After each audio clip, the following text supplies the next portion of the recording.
Okay, ladies and gentlemen, we're ready for our next contest. Let's welcome in from Bratislava, Ivan Godor.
Tony Buttigieg, 19 years of age, 2-0 now.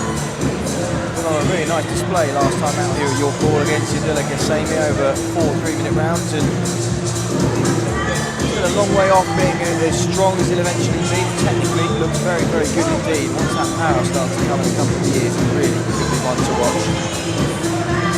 Barry Smith, his trainer, looking to the ring with him, keen to keep him at this weight. He's pretty tall and rangy. Advantage for him to have at this stage of his career. Decent as an amateur, watched him a few times at Haringey Box Cup and on that British amateur circuit. High hopes for himself as a professional too.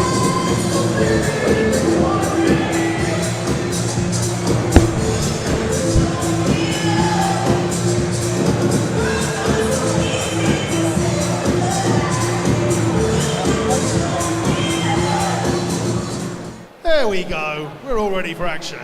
In the red corner, wearing the black shorts, weighing in today at 9 stone and 13 pounds, in his 72nd professional contest, from Bratislava, Ivan the Little Dragon Godor.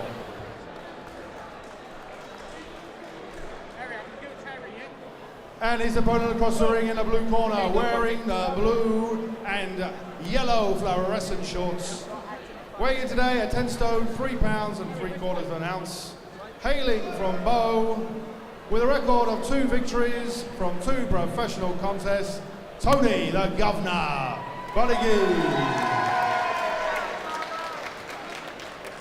Your timekeeper, John Smith from Harold Weald. Your referee, Jeffrey Hines from Berkshire. This is a super lightweight contest of 4 3-minute rounds.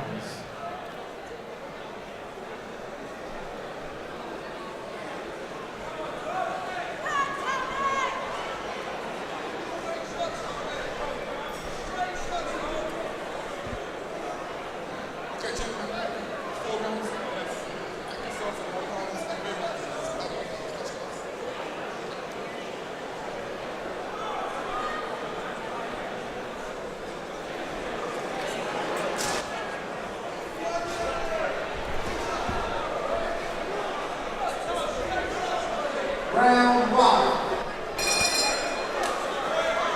So Tony Buttigieg, the 3rd professional contest, 2 wins out of 2.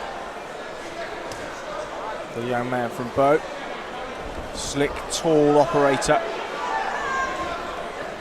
decent as an amateur, and at 18 years of age decided that he wanted to start making waves in the pro game. Looks very relaxed in there, he does. Opponent Ivan Godor fought in Rome a couple of weeks ago, and well, I think he was, to put it as politically correctly as possible, the Americans would say, victim to a bit of home cooking out there. Put his opponent down in the second round. It was ruled as a shot with an elbow. And his team and he adamant that it was a clean shot. His opponent was given over a minute to recover, and then survived the bell and was given a decision. So I think from speaking to his team earlier this week, that's the last time he's going to go and box over there. It's a shame that sort of thing happens in boxing, eh? The decisions in your call have been very fair this evening. I don't think we'll be seeing anything of the sort there. But he is up against a different class of opponent in Buttigieg, and a different stature of opponent too, both physically and metaphorically. He's tall, rangy and sharp, awkward southpaw. See him lining up that long left hand, there it was. He's very determined not to let his opponent come close to him. He's keeping that range, he's keeping him at that arm's distance, and he's doing it well, I must say. Godor lost to David Oliver Joyce a year and a half ago, and was out in Turkey for the Rio Olympic qualifiers, where Oliver Joyce lost to Joe Cordina, who was in the semi-finals, had a second bite at the cherry, did eventually qualify for Rio. But a gruelling week it was. 5 fights in a week for those, as bouts as they are, in a week for those amateurs. And people just underestimate just what a great grounding that gives you, having a decent amateur career. And even Tony Buttigieg, having competed in something like the Haringey Box Cup, you have to box maybe 4 or 5 times in just 3 days. That when people talk about boxers fighting 7 or 8 times in their first year, and I think that's a lot. Sometimes these guys have been used to doing it 3 or 4 times in a week. Yeah, exactly that. The extra amateur pedigree definitely does help. As we could tell, he had that amateur pedigree from how he started this fight. He got in the centre of the ring, he was relaxed, he didn't panic, he didn't rush in, he didn't try and take his head off in the first 2 seconds. He just got into it like it was just another day in the office.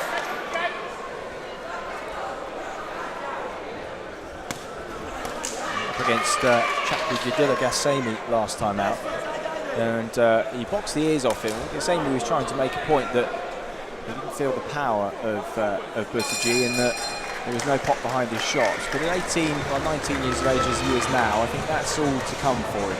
Yeah, definitely. He'll develop his power as he goes through his career.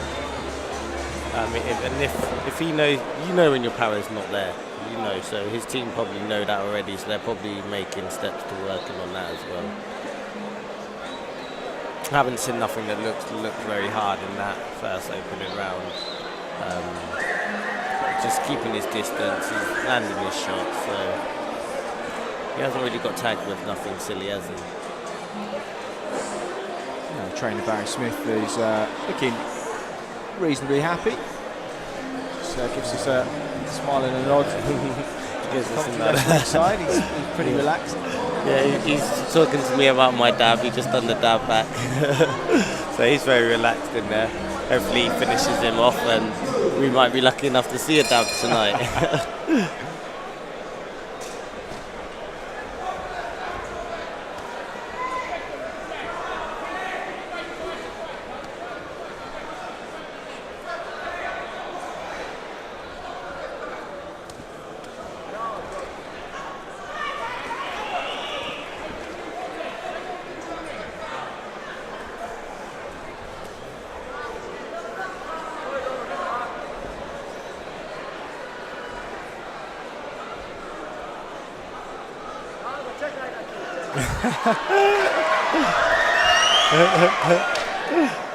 Yeah, he has a little dance in there.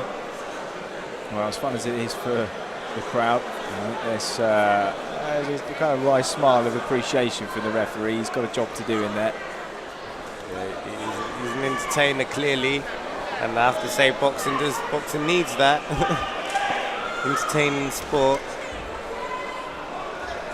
It'd have been good if he'd done it a little bit shorter time and then hit him straight away.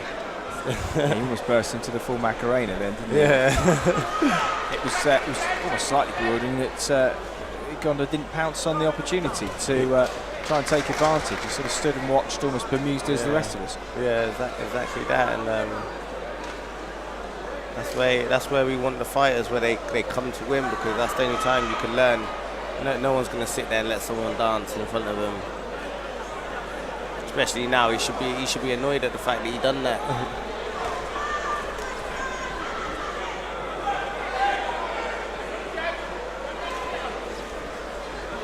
Buttigieg, if nothing else, just brimming with confidence at the minute, enjoying his period of success in his career and the attention that it's bringing, and keen to show more of what he's made of. He's slick, he's interesting to watch, stylistically very sharp, shimmy of the feet there to just create an angle. Takes risk as well, and yeah, that's what people want to see. They want to see a risk taker. They don't want to see someone get in there and do everything perfect and just outbox everyone. We're seeing movement, we're seeing boxing, we're seeing showboating, we're seeing a lot. People's getting their money's worth. I'd like to see him switch on for a couple seconds and really have a real dig at him and then go back to what he's doing.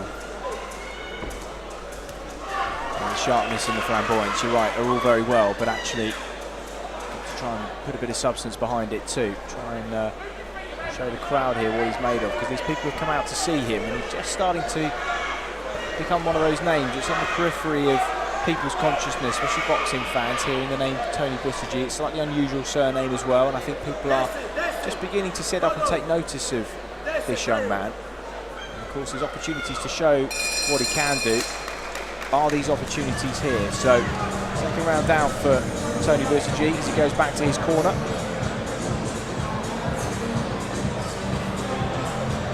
I suppose too a good indication of the kind of confidence that he's got, because he's a young man, isn't he, 19 years of age, and he does get to the big stage and the pressure starts to pile on. He's got the air of someone that probably will be a big game performer, and that's an important trait, because they have all the physical attributes in the world, but if they're not there mentally upstairs, then things can start to get tricky later on.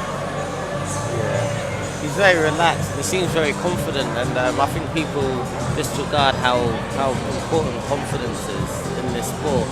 And in just having confidence can make you overcome a lot of scenarios in which you shouldn't have overcome, if that makes sense. And that confidence alone can drag a person so far. Like Prince Nassim, he was super confident, and he just, no matter how open everyone said he was, and how, you could hit him when he does this, or you can hit him when he does that, his confidence was so high, no matter what the odds were, you were never going to land that shot. And one of those careers just wish we'd seen just a little bit more of. Only 36 fights, but goodness me, it just seemed as if there was 2 or 3 more years in him, and we can get to see it. Yeah. Oh, look at that, nice work, I like that. He's walked into his backhand, and then he would turn it into a hook from the southpaw stance. That was a very nice movement, that was. Just milling with the hands, trying to create a distraction. Again, Buttigieg just switching up, keeping Gondor guessing. Gondor's just gone for it now, isn't he? Just piling on the pressure. Maybe there's a bit of frustration coming out, as you said earlier. It's good though, now he's trying, so that's gonna, that we should have a fight on our hands now. He's actually going for it, because that's all that.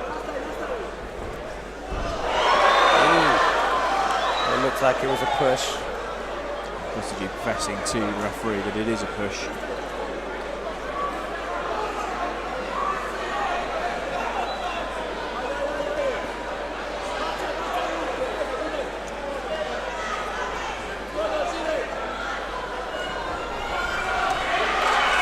Godor is just starting to put his foot down a little bit here, put a bit of pressure on Buttigieg, and Buttigieg's really had everything his own way. He's been able to move as he wants and dance and parade around, but actually just a little bit of impotence from the corner of Ivan Godor. So just perhaps this will help Buttigieg to switch on.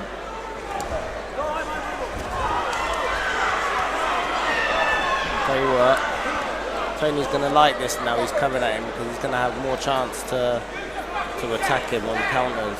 He is, but I guess provided he has the space to counter and he's not being smothered. We saw with Glenn Foot and Phil Bowes, who of course we'll see up against Phil Bowes a little bit later on.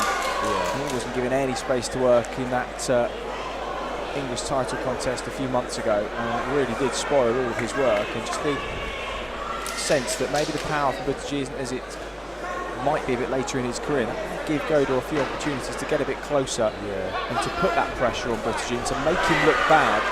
And he's looked really nice through these first round and a half, but he's not been put under any pressure. Now he started to put the pressure on him. And this is where it helps to have that bit of power, because he wouldn't be rushing in like this otherwise.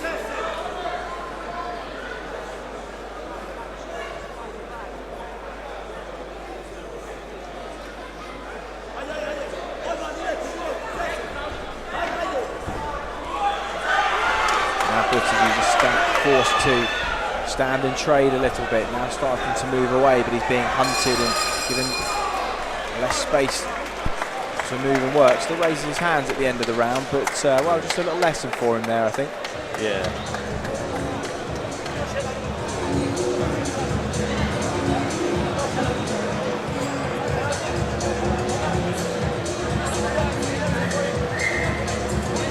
We've got a little cut there on his eye. I think it was a headbutt. Tony has.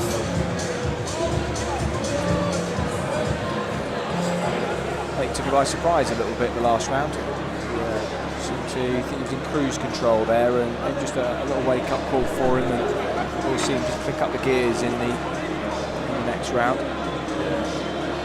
It's good, because this is, like I said, this is what the fighters need coming up in the game. You need to have this, and it's going to bring out the best in them.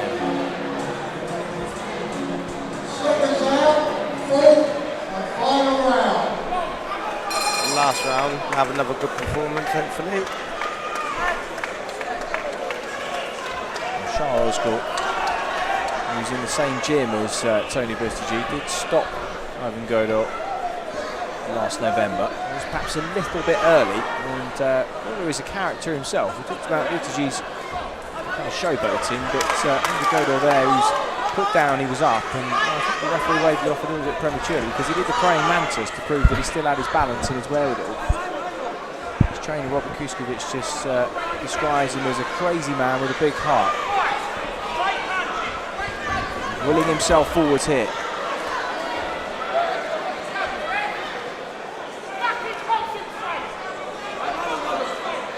I see Tony's getting a bit annoyed at what his opponent's doing. He needs to try and keep him at that long range.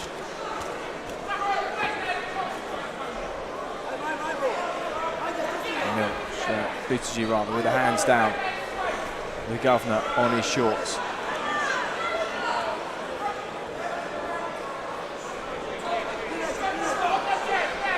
Godor again marching forwards. Buttigieg missed with the left hand, landed the right hook to the body from southpaw. Just a bit of frustration there in Buttigieg, just last round and a half not having things his own way and not really being able to work and show the kind of flashy combinations that he was in the first two rounds. Try and get out of the pocket and get things back to the centre of the ring. All the time he's backed up onto the ropes and hasn't got much space behind him to move and work. He's just a little bit up against it. Tony's letting him mess up his game plan, mess him up. He needs to relax and get back to his boxing. Well, for other fighters that are watching this, they will perhaps see this as a potential blueprint to beat Buttigieg in the future. If they see that he's getting frustrated, that's better from him. Just keeping that distance and then countering them, maintaining the space. But all the while it's at this kind of range, it does suit Godor a little bit. Yeah, because he's shorter, he's taller than him, and he's bending down a lot lower than him. That's going to be taken out of Tony a lot as well. Long right hand there from Godor. Just looping right hand, it just patters away on the inside. Not a great deal behind these shots, but all scoring.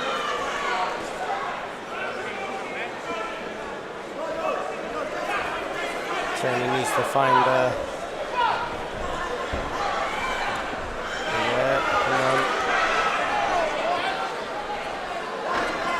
That's been fascinating, isn't it, Asini? Just the types of lessons and awkward opponents that they've managed to find for some of these up-and-coming boxers, and very, very few of them have had their own way this evening in some form or another. They've all had little awkward hurdles to overcome.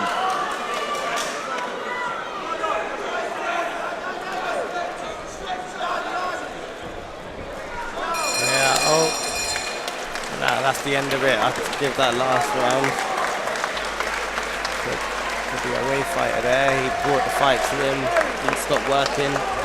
He was fairly fit, wasn't he?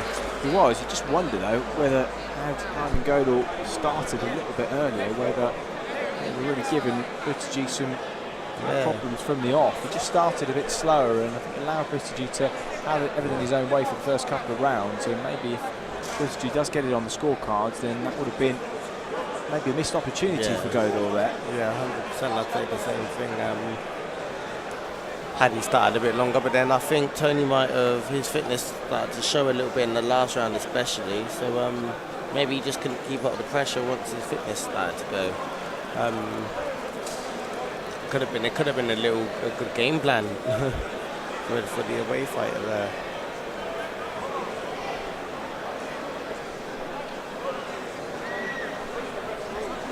Godor. So yeah. Maybe his game plan was to come in, let Tony work. Ladies and gentlemen, after 4 rounds of action, referee Hines scores the contest 40 points to 37 points. It's your winner from Bo, Tony Buttigieg. So unanimous for Tony Buttigieg, and he rolls on unbeaten in his professional career so far. Props to Ivan Godor for just taking the fight to him in those last couple of rounds. Tony, you told me after your first 2 contests that you were daydreaming in there, it was so easy. Was that a little bit more like hard work for you? Well, to be honest, firstly I want to thank God and St. Anthony and everyone. I won this fight. But about 2 weeks ago I tore my ligaments in my knee in training. I was going to pull out, but I didn't pull out, I carried on. And obviously I can't use my feet, I'm a counter puncher, I can't use my feet. So the game plan was try catch and respond. Do you understand what I'm saying? And obviously he's a come forward fighter, he's strong. So I never look good tonight. I'm 0 out of 10, that's not 10% of me. You did manage to throw in a dance move in the first round. Yeah, just messing about, you know, there's nothing, is it? But when you got someone that you're using your heads, elbows, at one point he'd need me here, but he's tough. Yeah, he's a rough and tough guy. He's got a background in MMA fighting as well, that certainly showed in there. Your gym mate, CR Osgood, fought him last year. Did you get any tips off CR? No, he said to me he couldn't punch, but to be fair, he couldn't. He couldn't punch at all, to be honest. But I found Christian Lake was a tougher puncher than him. But it wasn't the punches that was hurting me, it was the knees and the heads. It's boxing, not knees and heads, you know what I'm saying? Mickey, you were screaming, box him from the side. Yeah, thought when he boxed him, he was a level above, but it got drawn into a scrap, which suited Godor, and made it harder than it needed to be. Is it good though to have those sort of fights where you're learning fights early on, do you think, Tony? 100%. Yeah, well listen, 1,000,000%. Look, I'm my biggest I'm my biggest fan and I'm my biggest critic. That wasn't a good performance tonight, not one bit. I'm not happy one bit of that. And I know Barry and Harry is going to shout their heads off at me in the changing rooms. That weren't good, it wasn't good. So I'd like to apologise to my fans, I'm sorry. It won't happen again, I promise you. Well, you got the win, that's the main thing, so it's on to the next one. And I'd like to thank Harry, Barry, all my fans who buy tickets, and for Mickey Elliott for having me on the show. Thank you, Mickey. Tony, you put on a good show again, well done. Win is a win.